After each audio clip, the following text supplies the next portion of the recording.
Et salut et bienvenue à tous sur le Bumpy Podcast. Ça faisait un petit moment qu'on n'était pas revenu et là on revient avec du lourd. Rechangement de formule parce qu'aujourd'hui on va pas faire d'interview parce qu'en fait on a déjà fait l'interview de l'invité il y a un peu plus d'un an maintenant je pense. C'est ça. Du coup, on va faire une petite review du Royal Rumble, le dernier show en date de WWE. Mais je manque à tous mes devoirs. Je vous ai pas présenté avec qui je suis. Toujours pareil avec Alex Dakar Wrestling. Alex, comment vas-tu? Ouais, ça va très bien et toi, Sony? Ça va. Écoute, gentiment, ça va. Et donc Et attends, je me permets de te corriger vite fait, parce que tu as dit qu'on avait parlé du Rumble, mais on va quand même aussi parler de Ferocity, qui oui, reste aussi. quand même le show de l'année. On est quand même sur la chaîne de la TPW, donc Ah bon? on est dans le Bumping Podcast et non dans The Bump. C'est vrai, c'est vrai. Et du coup, l'invité qui vient de survivre au Covid, attention, SMS, comment vas-tu? Salut les gars, salut tout le monde et merci de m'accueillir ici au Bumping Podcast et non pas au Bump. Tu es le premier two-time participant du Bumping Podcast. Ah ben voilà, c'est vrai. Allez. Ah oui, Si c'est pas beau ça. Historique. First time ever. C'est bien vrai, le premier double participant. La boucle est bouclée. Après ça, il n'y aura plus de Bumping Podcast. Exactement. On arrête tout après, c'est bon. Dark Mondo, Peter Fischer, tout ça, vous pouvez vous remballer. SMS 2 fois, c'est bon. Ouais. Du coup, depuis la dernière fois, qu'est-ce qui s'est passé pour toi, SMS? On va commencer par là. Et depuis la dernière fois, je crois que c'était en 2020, je crois la dernière fois, et depuis, j'ai gagné le Chieftain Tiger, j'ai perdu le Chieftain Tiger, j'ai pleuré pour le Chieftain Tiger, et là, je me suis bien remis, on va dire. Donc là, je suis avec Lucas Minil dans le centre d'intérêt, mon petit clan, la TPW. On essaye de mettre tout le monde en commun et de faire notre petit bonhomme de chemin, on va dire. Voilà. Donc là, l'objectif, c'est quoi là? C'est titre par équipe? Non, personnellement, non. Pour l'instant, j'essaie surtout d'accumuler les victoires pour essayer de rentrer dans le classement des challengers pour le titre Young Tiger. Et pour Lucas, c'est en tout cas, pour l'instant, il garde toujours le Croc du Tigre et il attend le meilleur moment pour encaisser le Croc du Tigre. Bien sûr, on rappelle qu'il mettra en jeu du coup à Ferocity face à Antonio Adamo, qui était l'ancien, donc le précédent détenteur du Croc du Tigre avant Lucas. C'est ça, exactement. Et il ne l'a jamais perdu. Exactement, ouais, c'est ça. Bon, après, il a mis trop de temps pour l'encaisser, donc c'est pour ça qu'il a été retiré. C'est ça, d'ailleurs, on fait bien d'en parler, puisque attention à Lucas de ne pas faire la même erreur. Exactement, je le répète à chaque fois, je lui envoie des SMS pour lui dire qu'il faut qu'il encaisse, il ne faut pas qu'il oublie d'encaisser son petit Croc du Tigre. Bien sûr. Mais en même temps, la dernière fois qu'il a été encaissé, c'était contre Peter Fischer. Est-ce que c'est vraiment le bon moment du coup de l'encaisser devant un mec qui s'y prépare un peu, quoi? Ah, c'est vrai que Peter Fischer, c'est vrai que il doit s'y attendre. Donc après, je pense qu'il attend le meilleur moment. Peut-être qu'au prochain show, Peter Fischer va perdre le titre et que le nouveau champion sera la cible de Lucas. Peter Fischer qui affrontera Marek. Exactement. Dans le main event. Oh, ça serait une belle histoire. Du coup, on va parler de ce putain de Rumble. Moi, j'annonce direct, je n'ai vu que les Royal Rumble match. J'ai pas regardé le reste de la carte. Donc, je vais laisser Alex mener un peu le débat. Tu es chanceux, tu es bien chanceux. J'ai eu le nez creux. Hein. Après, je te garantis pas que j'ai pas passé quand même une heure à tester, mais on va commencer gentiment. Je crois que l'opener c'était Reigns contre Rollins. C'est ça. Ouais, c'est ça, exactement, qui était pas du tout le pire moment de la soirée d'ailleurs, qui était peut-être même le meilleur mot, pas forcément le match en soi, mais le moment en lui-même, quoi, la rivalité en elle-même déjà, et tout ce qui va avec. Je pense pas que du coup, pour moi, c'était, le meilleur moment de la soirée, l'entrée de Rollins, etc. Mais bon, voilà, ça cassait pas non plus trois pattes à un canard. C'était quand même un match pour le championnat du monde qui était en opener, quoi, et qui était quand même un match notable, quoi. C'était pas non plus pas de quoi sauter au plafond, quoi, pour ma part. Ok, Roman Reigns, donc il défait le Fiend, pas du tout, qui défait Seth freaking Rollins par disqualification, si je ne m'abuse. Alors, ouais, en fait, donc il lui porte une soumission.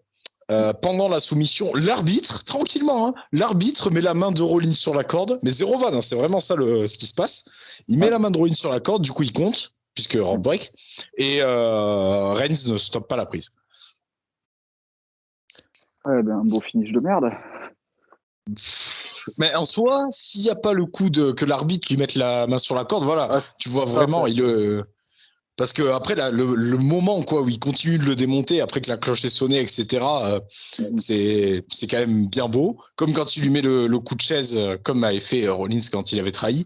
C'est voilà, les symboles les symboliques sont belles, mais en soi oui la fin avec le coup de l'arbitre qui lui met. En plus ça fait deux fois au Rumble parce que on n'oublie pas bien sûr le coup des menottes dans l'an dernier je crois que c'était l'an dernier d'ailleurs, je sais plus, entre Owens et Reigns encore une fois avec l'arbitre qui était venu galérer à enlever les menottes. À noter, tu parlais de référence, mais il me semble que du coup, Seth Rollins est rentré dans son ancienne tenue du Shield. C'est ça, exactement, ouais. Okay. On va laisser parler SMS parce que pour l'instant, il n'a pas pu en placer une, donc SMS, autant pour moi. Non, moi, c'est aux invités, mais bon, c'est pas grave. Non, franchement, je suis globalement d'accord avec ce qu'a dit Alex. C'était le meilleur moment de tout le pay-per-view. Après, en tout cas, c'est pas le meilleur match entre Rollins et Reigns. Ils ont de meilleurs matchs que ça, mais c'est resté quand même plutôt pas mal. Et j'ai bien aimé l'entrée de Seth Rollins en mode Shield. Ça se voit que c'était en mode mind games. Qui essaie d'entrer dans la tête de Roman Reigns. C'était le seul match en fait qui avait une histoire, qui suivait une logique. Donc c'est pour ça que c'est le meilleur moment en fait. En gros, c'était pas un truc de fou, mais vu que c'était le seul qui respectait une logique, qui respectait une histoire, c'est pour ça que ça ressort comme un meilleur truc. Et ça en dit long sur le reste du pay-per-view. Ouais, enfin, je trouve que c'est quand même un match voilà, où tu as quand même envie. Bon, je vais pas le faire, mais tu as quand même envie de voir la suite. Quoi. Ça peut te dire, ouais, putain, j'ai envie de voir qu'est-ce qui va se passer derrière. Quoi. Bien sûr, ouais. Voilà. Ok. On passe au match suivant. Allons-y. Match suivant qui était du coup le mix tag. C'est pas le Rumble féminin c'est Rumble féminin, ouais, c'est Rumble féminin. Le Rumble féminin, le Rumble des mamans, comme la WWE l'a appelé. Cette fois-ci, on va pas manquer à l'hospitalité. On va faire parler SMS en premier. Qu'as-tu pensé de ce Rumble féminin? Franchement, la vérité, c'était. Mais déjà, là, il y a la moitié je crois que la moitié des participantes, c'était des ex WWE, donc je sais pas ce que sont devenues les nouvelles catcheuses. Parce que moi, je vous avoue, ça fait presque 3 ans que je ne regarde plus trop la WWE. Je regarde juste au moment du Royal Rumble. Et si le Royal Rumble est intéressant, donc je regarde jusqu'à WrestleMania. Moi, c'est pareil. Voilà, pour te dire. Donc voilà. Et franchement, j'ai pas vu une nouvelle catcheuse en fait. Genre, toutes les catcheuses que j'ai vues, genre, il n'y a pas eu une nouvelle star. Quoi. Y a pas eu à part Bianca Belair et Ripley que j'ai vu l'année dernière. Donc, tu vois, donc, c'est celles qui ressortaient. Mais sinon, le reste, c'était que des ex-lutteuses et qui étaient hors de shape, quoi. Elles étaient pas en forme. Genre, il y a eu plein de botches, il y a eu plein d'actions qui étaient au mauvais timing. Franchement, c'était frustrant à voir. La vérité, c'était vraiment pas beau à voir. Et ensuite, il y a eu le retour de Ronda Rousey. Franchement, au début, je me disais, allez, ouais, ça peut le faire, ça va ajouter du peps. Et ensuite, elle est rentrée sur le ring. Elle a mis un pied sur le ring, elle a mis 2 pieds sur le ring. Elle a commencé à mettre ses punches, et ses punches, c'était dégueulasse. Ça se voit, elle n'a pas envie d'être là. Et franchement, ça a encore plus tué le match, alors que le match est déjà mort, hein, mais elle a encore plus tué le match que ça. Le meilleur moment, juste pour souligner juste le meilleur moment du Rumble féminin, c'est quand Molly Holly elle rentre. C'est le meilleur moment pour moi et c'est elle qui a mis une prise de vie pour moi. Donc voilà. Je vais revenir rapidement sur les punchs de Ronda Rousey. Je ne comprends pas l'intérêt de lui faire faire ça, sachant qu'elle ne sait pas le faire et que de toute façon, Ronda Rousey, s'il y a bien un truc dans lequel elle était mauvaise en UFC, c'était la boxe anglaise. C'est ça, c'est vrai. Et ouais. je vois pas l'intérêt en fait de persister dans ce truc où en réel, on va se dire, elle n'était pas douée. La faire catcher comme ça, je trouve ça ridicule en fait. Exactement. C'est vrai, on est tout à fait d'accord. Parce que c'est une grappleuse, puis elle n'est pas du tout dans le punch. Elle. Ah non, les seules fois où elle a essayé de jouer en anglaise, elle s'est fait battre. Donc, bref. Alex, qu'as-tu pensé de ce Rumble? Ouais, bon, effectivement, j'ai pas trouvé bon. Je l'ai trouvé. En fait, ça allait crescendo, mais à l'envers. C'est-à-dire que plus ça allait, moins j'étais hypé. Déjà, quand on arrive sur la fin, je me disais, moins il y avait de gens sur le ring, plus je me disais, putain, mais quel que soit le résultat, c'est à chier. Déjà, le final, c'est une meuf qui est championne. Donc déjà, bon, qu'est-ce qu'elle fout là? Ah, bah ouais. Et l'autre, c'est une meuf qui, la dernière fois qu'elle est venue, était championne aussi. Donc c'est la meuf, main event de WrestleMania, elle doit quand même gagner le Rumble pour faire ses preuves, alors que le lendemain à Raw, bon, croyez pas que j'ai regardé Raw, hein, les résultats, mais le lendemain à Raw, il y a Lita, elle a juste eu à venir voir Becky Lynch et dire salut, je veux un match de championnat, et elle a son match de championnat. Bah tiens, ça, je savais pas, tu vois. J'ai pas regardé l'Euro d'après, mais. Donc, du coup, alors que Lita, bon, palmarès de Lita, fait plus rien depuis 10 ans, quoi. Et encore 10 ans, même plus. Et donc, du coup, moi, le Rumble féminin, pareil, quand Sacha arrive en premier, je me dis, bon, bah déjà, ce sera pas Sacha, donc ça, déjà, c'est peine perdue. Après, ouais, Mélina qui arrive en 2, déjà, il t'annonce la couleur. Tes fameuses portes interdites, ben voilà, c'est cadeau.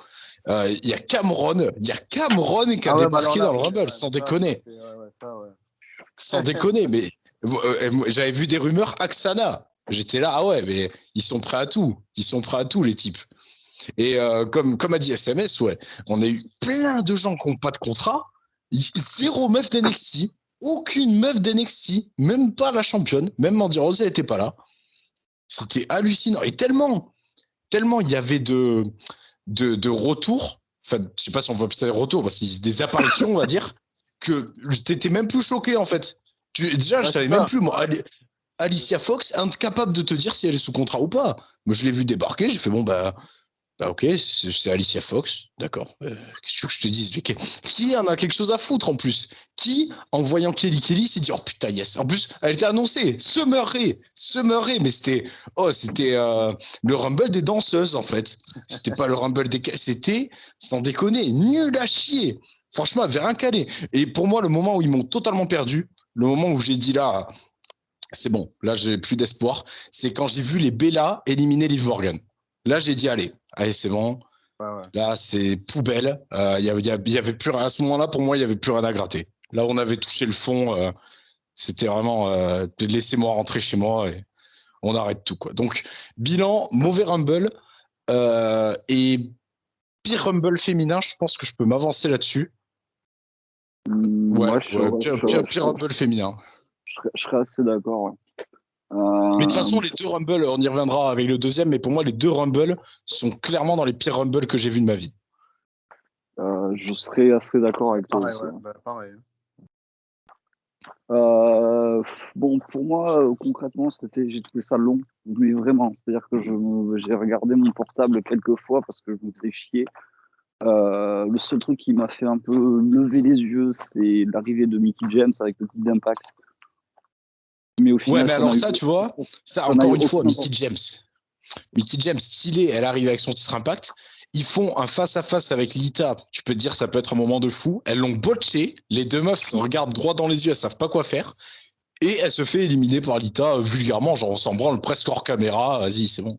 Ça, il y a plein de moments comme ça dans le Rumble où genre les meufs elles étaient là, elles hésitaient, elles savaient pas. C'était trop brouillon la vérité. Il y avait plein de botches, plein de. En fait, on dirait, mais c'est une théorie qui est possible en plus, hein, mais on dirait qu'ils ont voulu spoiler personne pour les retours. Du coup, c'est même les catcheurs entre eux savaient pas qui y aurait dans le Rumble, donc ils l'ont préparé au moment de l'entrée. En fait, tu rentres et tu dis attends, là je vais faire ça, et basta.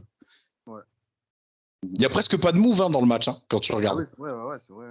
Michel McCool de tête avec son finish, Bianca Belair, et je crois même pas qu'il y en ait d'autres qui le fassent. Ouais. Je sais pas. Je ne saurais pas dire au niveau des finishes. Je n'ai pas compté les finishes du match. Non, mais des prises en général. Les prises en général. Mais... Ouais. Attends, ouais, pour moi, je te rejoins dans ton constat. C'est le pire Rumble féminin, clairement. Sur les 4, je crois qu'il y en a eu 4. Le final bullshit, parce que bon, je vais reprendre des t'as quand même une championne, une ancienne championne, la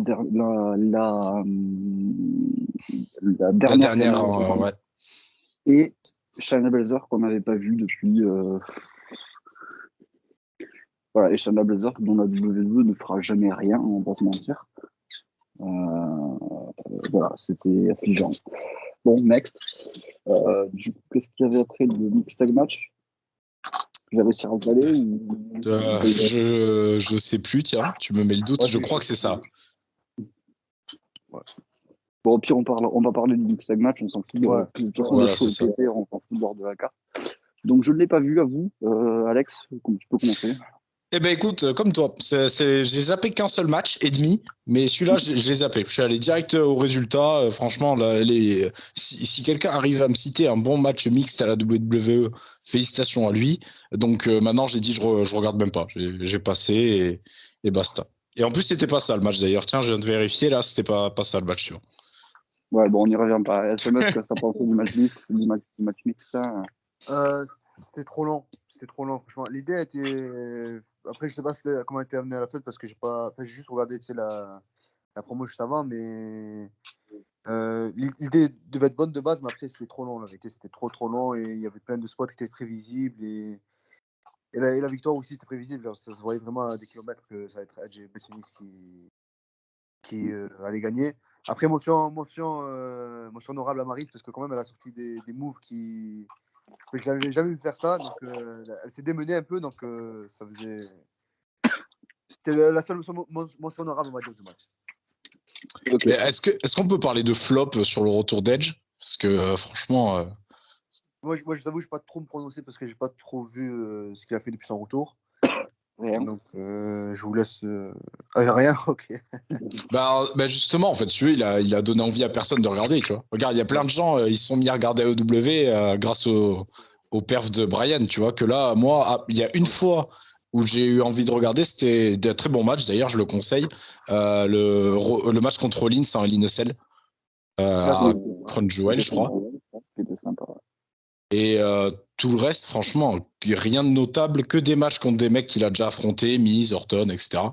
Ouais. Donc franchement, moi je trouve ça un peu triste même. Lui qui est revenu total in shape et tout pour ça. Il n'a pas eu des matchs contre ceux de la nouvelle génération, on va dire. À part il a eu Reigns en triple Reigns, threat avec Brian. Et après, comme ça. Et après, franchement, sinon, je te dis, sinon c'était tellement notable que je m'en rappelle pas, quoi. Ouais, je vois. Ouais, il a eu une feud interminable contre Orton et je crois que c'est tout ce qu'il y a eu de notable, quoi. Ah, là, je suis en train de réfléchir. Je suis même en train de vérifier, là. Mais je vois pas de match. Non, c'est ça, Rollins. Et c'est tout. Bon, ben, on va arrêter de parler de ce match. Oui. Match suivant, du coup, Alex. Alors, donc, du coup, le match suivant qui est pas après le match. Qui était après le match féminin réellement, puisque c'était encore un autre match féminin en plus. Donc Becky Lynch contre Doudrop, et ça aussi j'ai fait avance rapide. Ouais, ouais. Moi j'ai zappé la moitié jusqu'à la fin du match en fait. Ouais. Ok, bon, bah, c'est très triste hein, parce que Doudrop, voilà quoi. Alors, faut savoir qu'avec Alex, on a quand même une estime très très grande pour Doudrop. Ouais. Parce que son palmarès étant qu'on lui ait cassé les couilles, donc. C'est vrai. Et on a eu la chance de la rencontrer et vraiment ça a été un moment très agréable de discuter 5 minutes avec elle. Ouais. Vraiment, c'est vraiment une super bonne catcheuse et ça fait mal de se dire que elle en est là quoi. C'est-à-dire que, après, je pense, si tu veux mon avis, pour comparer avec la fois où on l'a vu, je pense qu'elle préfère être là au Rumble, faire un match de 13 minutes éclaté contre Becky, que être à l'ABC, en fait. Ah, mais je suis à peu près sûr aussi, tu vois. Sauf que, bon, tu me diras, à l'ABC, les gens ne savaient pas qui c'était non plus. Donc, Oui. voilà. Bon, bref, c'est à peu près pareil, en fait. Hein. Ouais. Bref, on va passer rapidement sur ce match, du coup. Donc, après, il y avait Lesnar, Lashley. Donc, là aussi, fin par gruge, on va dire. Donc du coup, Bobby Lashley devient le nouveau champion de la WWE au terme d'un match que je n'ai pas vu non plus. Donc je vous laisse en débattre. Vas-y, SMS. Ouais. Alors, S'il n'y avait pas le Rumble juste après, avec les conséquences qu'on connaît, j'aurais dit que franchement, la fin du match m'aurait plu, on va dire. Ça aurait été une bonne fin de match. Mais bon, après, je ne peux pas juger sans le Rumble et la victoire de Lesnar ensuite dans le Rumble. Donc, pour moi, maintenant, ce match me laisse un goût amer maintenant. Donc voilà. Pour moi, ce match, main event de, je sais pas, pay-per-view, SummerSlam. Non, un peu stylé quand même. Main event SummerSlam. Je dis bien, je dis ouais, pas mal. Mais là, en fait, moi, dès que le match s'est fini, j'ai dit allez, ok, Lesnar gagne le Rumble. Allez, c'est bon. J'ai dit c'est sûr, C'est quoi, ouais. c'était Mais sûr. moi, je me dis 50-50. Je me dis, ils vont quand même pas oser genre, faire ça, faire entrer Lesnar et le faire gagner. Mais bon, c'est ce qui s'est passé. Je me suis dit c'est feignant, c'est sûr. Et en plus, quand après il arrive en 30, j'ai dit allez, c'est bon. Allez. Ça y est, on peut aller se coucher maintenant. C'est plié. C'est tout le temps pareil. Même Money in the Bank, il a gagné alors qu'il n'était même pas dans le match. À partir de là, c'est bon, on sait, il n'est pas champion, il va gagner autre chose. Donc du coup, voilà, ouais, comme il dit SMS, le match, franchement, il était bon, autant dans la construction, même si bon, Iman, c'est vraiment une girouette. Ouais. Mais tout était bien. Lesnar, il assure quand même depuis qu'il est revenu. Même si bon, il a toujours un booking de merde, ça change pas. Mais bon, ses performances, il est stylé, quoi. Lashley, le mec ne vieillit pas, voire il rajeunit. Et donc voilà, MVP qui assure aussi, Man qui assure. Mais ouais, voilà, dès que c'est fini, et en plus, je me suis dit deux trucs qui m'ont pas plu en fait. Je me suis dit d'abord, donc Lesnar va gagner le Rumble, et je me suis dit encore Reigns Lesnar pour la, je sais pas combienième fois WrestleMania, sans déconner. Et c'est abusé, ça faut qu'ils arrêtent. Surtout que petite news qui nous sort de PW Insider, l'AEW n'aurait pas de plan pour Bobby Lashley. Non, mais Voilà. c'est des peintres, c'est des peintres, c'est des, Et le champion de V2, je rappelle. Hein. C'est des peintres. Mais il va avoir un match à Mania contre un mec que les gens aiment bien et il va le squash et on n'en parlera plus. Il va affronter Cesaro, Ricochet, je sais pas qui. Ça va durer 3 secondes en opener de je ne sais quelle nuit et basta. Ok. Ou il va perdre le titre à Elimination Chamber. C'est possible. Elimination Chamber en Arabie Saoudite, je le rappelle. Hein, voilà. Mais alors, par contre, je vais quand même pas regarder. Même ça ne suffit pas. Mais l'affiche du match Elimination Chamber est incroyable. Hein. C'est Lashley, Lesnar, AJ Styles, Riddle et je sais plus qui sont les deux autres, mais je crois que il me semble que l'affiche est vraiment bien. Quoi. Ok. Tu parlais tout à l'heure de Emmanuel Girouette. Juste une seconde. Tu as dit, il y a dans l'Elimination Chamber, il y a qui? Il y a Lashley, Lesnar, Styles, Riddle et je sais plus qui c'est les deux autres. Attends, mais là, Lesnar est dans l'Elimination Chamber, là. Ouais. D'accord. Rollins et Austin Theory. D'accord. Les deux autres. D'accord. Et attends, mais Lesnar, il a gagné le Rumble et donc là, il est encore dans l'Elimination Chamber, en fait. Oui. D'accord.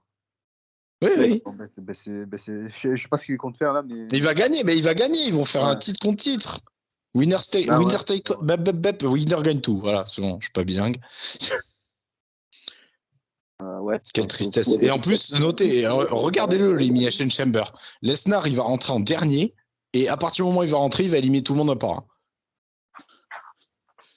Ou si c'est vraiment des brigands, il rentre en premier et il élimine tout le monde un par un. Et là, c'est encore pire. Non, mais il y a moyen. Il y a moyen. Mais il y a carrément moyen.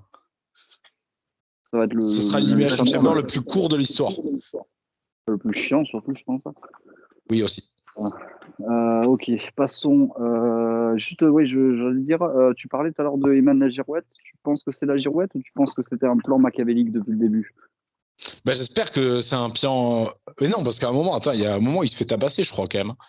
Oui, mais est-ce que ça faisait pas partie du plan, tout ça? Ah ouais, c'est comment il s'appelle le film? C'est Red Fiction, là. Comment il s'appelle le film avec The Rock, là, déjà? Je sais plus. Bref, je suis peut-être si tu veux, mais je sais pas, je m'en branle, franchement.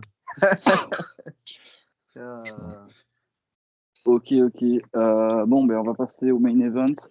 Royal Rumble masculin. gagnant, Zinedine. gagnant Brock Lesnar. Voilà. Est-ce que c'était vraiment une personne qui avait besoin de gagner le Rumble? Bien sûr que non. Est-ce que c'était un Non, mais en Rumble plus, de vu qui merde? va gagner l'Elimination Chamber en plus. Est-ce que c'était un Rumble de merde? Bien sûr que oui. Oui. Voilà. Vas-y, SMS, je te laisse clôturer cette carte. Ouais. Le Rumble, franchement, c'est. Je vais pas dire le pire parce qu'il y a eu quand même celui de 2015 quand Roman Reigns il gagne avec The Rock et réussit à faire en sorte que The Rock soit sifflé par le public. Donc là, c'était pas mal. Mais je pense qu'ils sont en concurrence. Là. Le 2015 et celui cette année, au niveau des pires Rumble, ils se tirent la bourre. Non, franchement, c'était de la première jusqu'à la 21e, 22e place, à part AJ Styles. Sinon, à part ça, il n'y avait pas de potentiel gagnant. Genre, je voyais personne gagner. J'arrivais vraiment personne qui.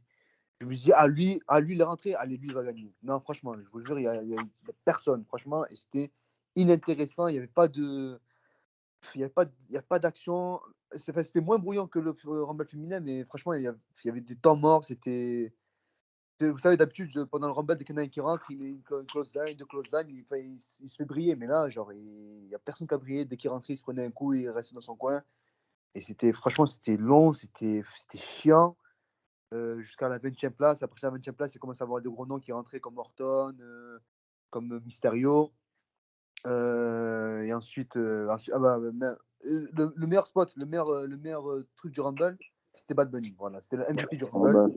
Je pense qu'on est tous d'accord. Voilà, pour vous dire au niveau du Rumble. Et franchement, respect à Bad Bunny, parce que quand même, pour quelqu'un d'aussi peu expérimenté, il a quand même fait une très belle performance. C'est lui le MVP. Et ensuite, il y a le rentrée de Shane McMahon, je sais pas qui s'y foutait là, lui. Va savoir ceux qui foutaient là, lui. Les punchs aussi dégueulasses pour Ronda Rousey, il faudrait faire un combat de boxe aux deux. Non, mais je te jure, c'est affreux. Et ensuite, alors à la 30e place, la vérité, je me suis dit non, ils vont pas le faire, ils vont pas le faire, ils vont pas le faire. Et ils l'ont fait, ils ont mis Brock Lesnar à la 30e place. Et là, j'ai dit, bah, c'est bon, vas-y, c'est tout ce qui va se passer. Élimination, élimination, élimination. Il a jeté tout le monde comme des merdes. Il y a eu un mini face-à-face avec Drew McIntyre. Ouais, mini, vraiment mini, Vraiment quoi. mini, ouais, vraiment mini. Et donc, McIntyre qui se fait jeter. Petit Comme une merde. face-à-face avec Bad Bunny aussi. Avec Bad Bunny aussi, c'est vrai. Mais franchement, mention spéciale. Une pensée à Kofi Kingston qui a raté son spot pour la première fois en 14 ans. Fallait bien que ça arrive, hein, mais quand même, respect à lui quand même. Ouais. Mais Ouais, sinon, c'était. Franchement, je vous jure, j'ai la haine. Hein. La vérité, quand j'ai fini de regarder, j'avais vraiment la haine. Hein. Franchement, hein. Je me dis, ça fait 2-3 ans que je regarde plus. Qu'à chaque fois, je regarde le Rumble. Mais franchement, cette année, franchement, c'était le pire. Franchement, c'était le pire. C'était affreux. Alex? Alors moi, c'est la première fois que j'ai aussi peu d'émotions devant un Rumble. C'est ça. Là, franchement, zéro retour, même Bad Bunny, voilà, tu t'y attends, même si il a fait une belle perf, mais le fait qu'il arrive, tu t'y attends. Shane McMahon, ben, j'en ai rien à foutre en fait, même si on rappelle que c'est le meilleur catcheur au monde, hein, on n'oublie pas, c'est la victoire du tournoi. Mais il n'y a rien eu, il n'y a pas un gars d'NXT, il n'y a pas un retour, il n'y a pas une petite surprise. C'est aberrant. Les gens, ils rentrent. Mais on dirait les mecs, même eux, ils n'avaient pas envie de le gagner, le Rumble, sérieux. C'est ça, Kofi, s'il faut, il devait le gagner. S'il faut, il s'est dit, attends, là, je vais les niquer, là. Là, c'est bon, je le botche, tant pis. Non, mais sérieux, c'était. Il n'y a rien. Il n'y a rien du tout. Même pas. Il n'y a rien. Il n'y a rien. Franchement, c'était vide de chez vide. Et après, ouais, bah, déjà que moi, j'étais presque sûr que Lesnar allait gagner. Mais alors, en plus, quand il débarque, j'ai dit, allez, là, c'est bon, allez. Terminé. Ça m'a rappelé, heureusement, lui, il n'avait pas gagné. Mais Reigns, je ne sais plus quelle année, je crois que c'est 2016, il perd le titre pendant le show et après, il débarque cet enculé aussi en 30. Ah là. Oui, je me rappelle, c'est quand Randy Orton, je crois que c'est 2007-2018. Ouais, c'est quand Orton il gagne, c'est ça. Que je me rappelle, j'avais pété un plomb, j'avais dit là, en 30, mettez-moi n'importe qui, Titus O'Neil, et là, j'entends le thème de Reigns, j'ai cru que j'allais tout casser là. Et déjà, moi, ça m'énerve. Déjà, moi, les mecs qui ont des matchs dans la carte et qui reviennent après, ça me meurt de moi. Il y avait Becky Lynch, elle avait fait aussi, là, ça avait fait péter un plomb. En plus, elle, c'était encore pire parce qu'elle avait pris la place de quelqu'un, genre, enfin, Ouais. ça, c'est aberrant. Mais du coup, là, vraiment, ce Rumble, fade, rien à retenir. Dans 2 ans, tu m'en parles, je me rappellerai plus de rien. Il y a rien à gratter. Ok. Bon, moi, j'ai le même constat que vous, et je vais revenir sur ce que tu disais, SMS. Bad Bunny, MVP du Rumble, ça fait quand même mal au cul de se dire que le C'est ça, MVP du Rumble, c'est pas un catcheur, quoi. c'est ça. C'est. Enfin, moi j'adore, hein, honnêtement, il revient quand il veut, mais ça fait chier, quoi. Ça fait chier de se dire qu'il y a des mecs qui marment toute l'année pour avoir peut-être l'occasion de briller, ne serait-ce que 5 minutes au Rumble, et on ne donne pas l'occasion à ces gens-là, quoi. C'est-à-dire, Ah, c'est clair. qu'est-ce qui est passé dans la tête des dirigeants de la WWE à ce moment-là, quoi. C'est une catastrophe.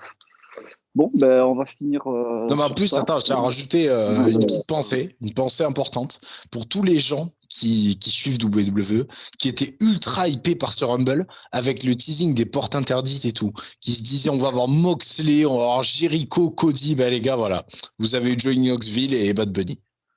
bah oui, on a oublié de préciser Johnny Knoxville qui est juste venu pour se faire tabasser. Bon, très Oui, esprit bah, jacasse, mais prévisible, bon, prévisible. voilà. Mais bon, si t'es un peu jeune et que t'as pas la ref, voilà quoi. Ah, Ouais, et même si Voilà. t'as un peu oublié Jackass, si t'as oublié le nom de Johnny Knoxville, faut le reconnaître quand même. Ouais, parce que ouais, il a pris un sacré coup dur.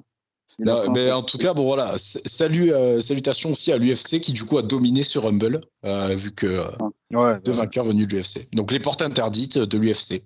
voilà. Ngannou gagne le Rumble l'année prochaine. Oh non, s'il te plaît. Putain.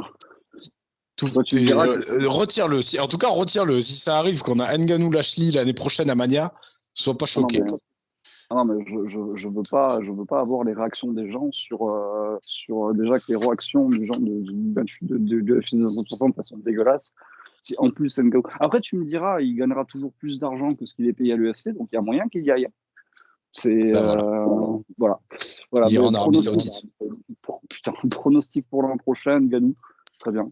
Voilà, Ok, note-le. Si ça arrive, ok, ok. Ngannou, Rumble l'an prochain, ça marche. voilà. Bon, on a fini cette petite review. On va passer un peu à la preview de Ferocity du coup. Ouais. Qu'est-ce qui va se passer à Ferocity, toi, Alex, qui est plus un insider que moi? Raconte-moi un peu tout ça. Ben alors déjà, on va parler de Ferocity, on va faire un petit aparté, puisqu'avant Ferocity, il y aura Rage, bien sûr, où on aura des membres du centre d'intérêt. On va parler que d'eux, parce que le reste peu nous importe, bien sûr.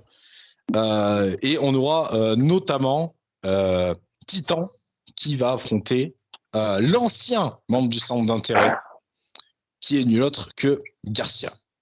SMS, qu'est-ce qui se passe là? Là, ça va être la guerre, là. ouais, bah, après, Garcia, il est parti en bon terme avec le centre d'intérêt. Donc après, je dis pas que ça va être un match amical, mais ça va être un match. En tout cas, c'est entre deux poids lourds. Hein. Titan, il a son gabarit. Garcia, il a son garde du corps. Moi, j'appelle garde du corps. Hein. Je sais que ça rappelle Garcia, moi, j'appelle garde du corps. Il a son petit gars, il a son gabarit, c'est deux poids lourds. Donc, on va assister à un bon vieux combat de poids lourds. Toi, comment tu l'as vécu là, le départ de garde du corps, Garcia du centre d'intérêt? La garde du corps, c'est dans le monde du corps, c'est mon meilleur ami. C'est mon meilleur ami, c'est mon frère. D'ailleurs, je suis toujours en contact avec lui, mais lui, il s'entendait plus trop avec les gens, les membres du centre d'intérêt, notamment Normanaz et Yoni. Il en avait marre de faire équipe avec les gens du centre d'intérêt, donc c'est pour ça qu'il s'est barré. Mais il a bien précisé qu'avec moi, il n'avait aucun problème. Donc, moi, je ne pouvais pas.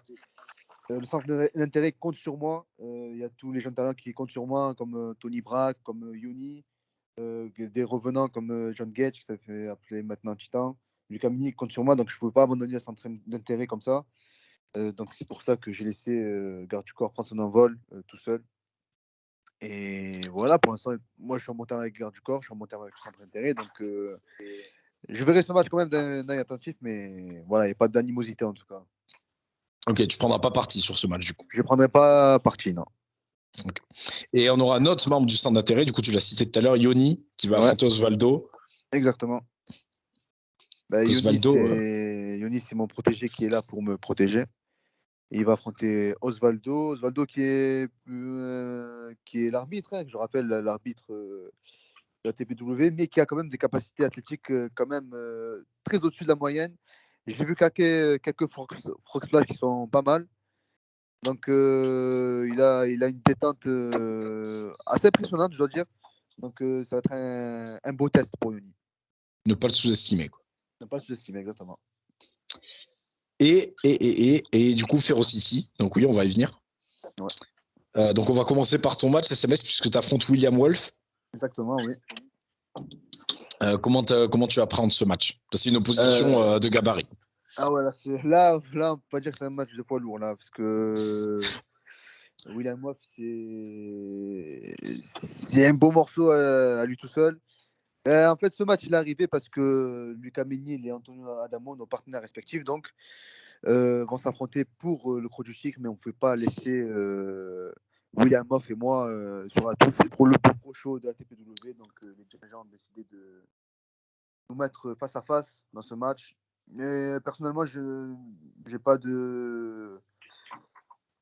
J'ai pas de rancœur ou de pas de rancœur. Enfin, je dirais plus pas de haine envers William Hoff, mais il faut que j'engrange des victoires pour espérer revenir dans la course au titre. Donc je vais tout donner pour engranger la victoire. Très bien. On va avoir un match pour le titre Young Tiger, donc ton ancien titre du coup et peut-être ton futur, on te le souhaite. Oui. Non, d'ailleurs, le titre n'est pas en jeu. Je dis des conneries là. Le champion Young Tiger, lui, sera là, mais le titre ne sera pas en jeu puisqu'il affronte pas du tout un Young Tiger, vu qu'il affronte Dark Mondo. Ouais. Donc pas du tout un Young Tiger. Mais par contre, il va avoir un challenge de taille. Je pense que ça va être son premier gros adversaire là pour le coup, puisque Dark Mondo, ça fait quoi? Ça fait 3 SMS en termes de poids. Ah ouais, là, putain. Ah ouais. Minimum. Toi, qu'est-ce que t'en penses là? Comment tu suis Gallo actuellement? Bah, Gallo, franchement, depuis ses débuts, il a bien progressé. Je pense que surtout le fait que Tom Laruffa l'a pris sous son aile, ça l'a permis de progresser sur plein de domaines, notamment parce que lui, au début, faisait surtout des combats courts parce qu'il expédiait ses adversaires très vite. Mais avec Tom Laruffa, il a réussi à réussir à gérer un match sur la longueur. Et je pense qu'avec Dark Mondo, ça va être un gros test. S'il réussit à passer l'étape Dark Mondo, je pense que Gallo pourra viser beaucoup plus haut. Très bien. On a, tu le mentionnais, Tom Laruffa, qui lui va donc affronter Jack Spain. Ouais. Le titre n'est pas en jeu. Ouais. C'est un match simple. Donc Tom Laruffa qui lui sort d'un match de championnat face à Peter Fischer pour le titre de la TPW. Et Jack Spain qui lui, la dernière fois qu'on l'a vu, va aussi affronter Peter Fischer, puis ensuite affronter Raphaël Belmont pour le titre XTC qu'il a remporté. C'est ça exactement. Tom Laruffa, il a perdu contre Peter Fischer, ça au dernier show sur le match à round. Un round, exactement. C'est ça exactement. Après, j'étais pas là, donc je sais pas, j'ai pas vu sa performance, mais ce que je sais, c'est que c'est son premier match depuis son retour de blessure. Donc il doit enchaîner les matchs pour retrouver le rythme. Et je pense que contre Jack Spain, ça peut le remettre sur le bon rythme parce que Jack Spain, c'est quelqu'un qui est quand même très dangereux. Mais là, Jack Spain, c'est quelqu'un qui plutôt manie les objets. Et là, il n'y aura pas d'objets, il n'y aura pas d'objets pour l'aider. Donc je pense que c'est quand même deux gros noms du circuit français. Donc on peut assister à un beau match. Je pense avantage la Ruffin. Ok. Et toi, le titre XTC, c'est un titre qui t'intéresse Ah non, ça c'est les titres CC, c'est titre hardcore, c'est le titre pour les barjots, ça. Ça, je laisse Ah pour ouais. les barjots. Hein. C'est pour les fous, ça. Dixit, le gars qui s'est battu dans un parking il n'y a pas si longtemps que ça, il me semble. Oui, bon, j'étais jeune, on va dire. Allez. Justement, ça a servi de leçon pour plus le refaire. Ouais, ça m'a servi de leçon. Ouais. Donc, tu l'as mentionné tout à l'heure aussi, le Croc du Tigre mis en jeu. Je l'ai mentionné aussi d'ailleurs. Lucas contre Antonio. Donc, Antonio qui n'a jamais perdu le sien ni encaissé le sien. Et Lucas qui, lui, n'a toujours pas encaissé le sien, mais l'a toujours entre ses mains.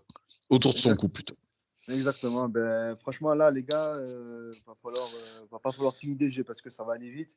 Lucas, vous connaissez Lucas Mini, là, un des meilleurs, si ce n'est le meilleur catcheur à la TPW. Et Antonio Adamo, qui, franchement, je trouve que c'est le catcheur le plus sous-estimé en France parce qu'il fait des trucs de dingue et il n'est pas assez reconnu. Ça va envoyer du lourd. J'espère Après, vous connaissez, je ne suis pas objectif, mais j'espère que Lucas va remporter le match. Mais en tout cas, ça va être un très beau match. Un très gros défi. C'est ça. Et donc, le main event pour le titre de la TPW. Marek a remporté le droit à ce titre lors du précédent show dans un match à 5 participants, où il y avait notamment les deux qu'on a cités avant, Lucas et Antonio, match que je vous conseille de voir. Et il va donc affronter Peter Fischer pour le titre de la TPW en main event. Sacré match, encore une fois. Ah bah là, oui, là c'est un sacré match aussi. Marek, qui a donc remporté au dernier show le Rise of Challenge à 5 pour avoir le droit à un match championnat. Et il a vu un match aussi pendant ce même show contre Jean-Michel. Jean-Michel qui m'a remplacé parce que je dois avoir le match contre Marek. Ça doit être SMS contre Marek au dernier show. Donc je pense personnellement que si j'avais été là au dernier show, Marek n'aurait pas remporté le Rise of Challenge et ne serait pas le challenger numéro 1 pour affronter Peter Fischer.